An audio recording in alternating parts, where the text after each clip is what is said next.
नमस्कार विद्यार्थी मित्र मैत्रिणींनो, महाराष्ट्र लोकसेवा आयोगाकडून आलेली आहे एक अपडेट आपल्या राज्यसेवा परीक्षेबद्दल, नागरी सेवा संयुक्त पूर्व परीक्षा 2024. तर इथं तुम्हाला काय दिलेलं आहे बघा, महाराष्ट्र नागरी सेवा राजपत्रित संयुक्त पूर्व परीक्षा 2024 8 मे 2024 शुद्धी पत्रिकानुसार 524 रिक्त पदांचा समावेश अराखीव खुला अथवा आर्थिकदृष्ट्या दुर्बल घटकातून अर्ज सादर केलेल्या उमेदवारांना सामाजिक आणि शैक्षणिक दृष्ट्या मागास वर्गातील आरक्षणाचा लाभ घ्यायचा असल्यास त्याबाबत विकल्प सादर करण्याची संधी इथं दिलेली आहे. ठीक आहे, ओके.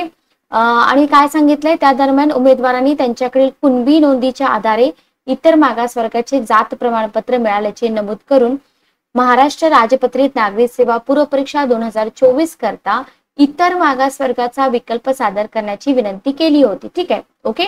आणि त्याच्यानुसार इथं काय केलेलं आहे, 28 मे 2024 दिलेल्या सूचना विचारात घेऊन अराखीव किंवा जे EWS प्रवर्गातून अर्ज सादर केलेले उमेदवार आहेत, या उमेदवारांनी जर ओबीसी जात प्रमाणपत्र प्राप्त केलं असेल तर त्या उमेदवारांना ओबीसी दावा उपलब्ध करून देण्याचा, तसेच सदर प्रवर्गातून नव्याने पात्र ठरलेल्या म्हणजे अराखीव करता वयाधिक उमेदवारांना अर्ज सादर करण्याची संधी दिलेली आहे. म्हणून इथं काय केलेलं आहे, त्यांनी दिनांक 6 जुलै ऐवजी सुधारित दिनांक दिलेली आहे 21 जुलै 2024 रोजी.